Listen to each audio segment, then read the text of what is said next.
Official first impressions from a not on the nice list channel. Apple did not send me this early. I haven't been using it for weeks. I had to wait like the rest of you peasants to get my $599 MacBook, and now that it's here, I can finally tell ya, boy, they did a freaking good job with this thing. The build quality feels pretty much just as much there as it did on my $6,000 MacBook Pro that I bought back in 2021. It's still surprisingly light, even though it is a little bit thicker than a MacBook Air. I must admit, first day impressions, it's so fun to see a Mac actually get this colorful and even embrace it down to the user interface, where like the theme within macOS is highlighted in yellow, and even the little hello badge on the paper wrapping is color matched to the Mac. Very much still has that fun attention to detail that we love from Apple. Also, it says product of Vietnam, so this one is not made in China. And pretty much immediately out the box, this thing booted right up, which was very impressive. And even though mine doesn't have Touch ID, I'm already getting the option to unlock my Mac automatically with my Apple Watch. So if you're an Apple Watch user, maybe you won't miss Touch ID all that much. I mean, you can get an Apple Watch used now for like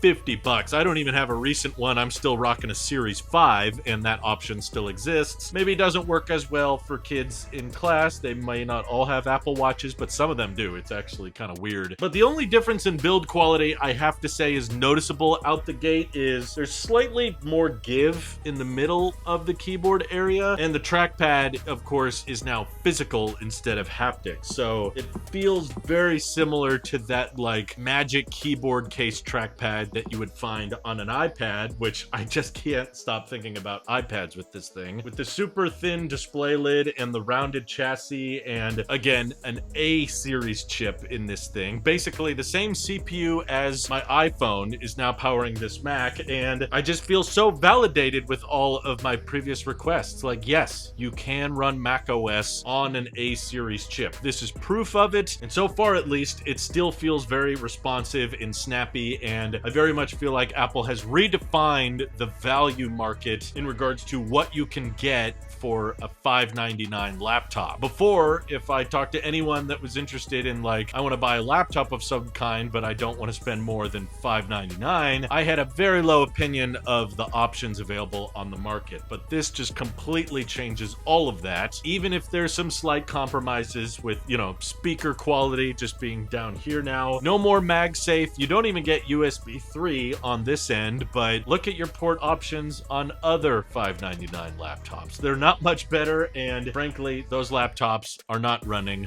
macOS, which is just so much more infinitely capable, and they don't have the solid build quality from this aluminum enclosure. I must say the citrus color looks way better in person than it did on the website. However, these keys in person look way more just solid white to me. On the website, they made it look like the keys were like color coordinated, but now that I see them in person, I'm not sure they are. They might be slightly, but at least in the lighting I'm looking at them in, they almost look exactly like a pure basic white keyboard, which is fine. It's still a classic good look. Easy way to differentiate it from a MacBook Pro keyboard or MacBook Air keyboard. And I love that they basically made the bezel around the border just about as thick as the notch. So they eliminated the notch in the process and made a fairly clean display. I'm starting to forget what it was like to have a MacBook without a notch, and it's not that bad. Of course, there's still a lot more testing and everyday use scenarios I have to go through before I give this a final review, but first impressions are quite positive, and it very much feels like Apple is going to war with the PC and Chromebook industry and trying to take over the educational market. Like, obviously, if you're the kind of person to care about having more memory or a backlit keyboard, then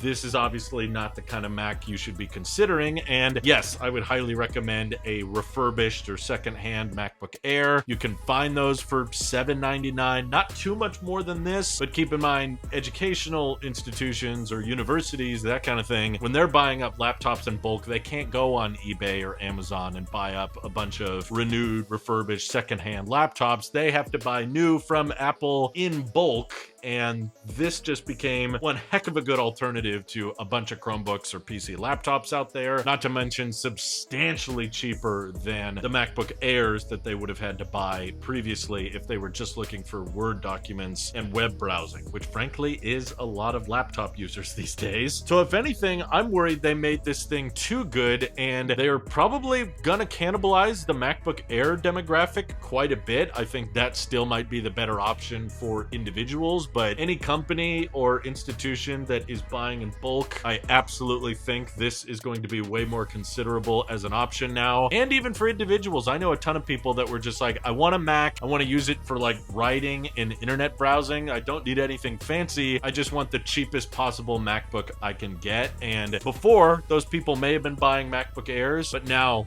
they're definitely going to be buying a machine like this. Downright, I think Marquez may have been right in his recent review. This may be one of the most disruptive Apple products of the last decade. Still some more testing to do, but I need some more time. So thank you to everybody supporting this channel directly. Seriously, helps us out a ton, as does just watching these videos. So thanks again. This is your Apple Shapiro, and I will see you all in the next one.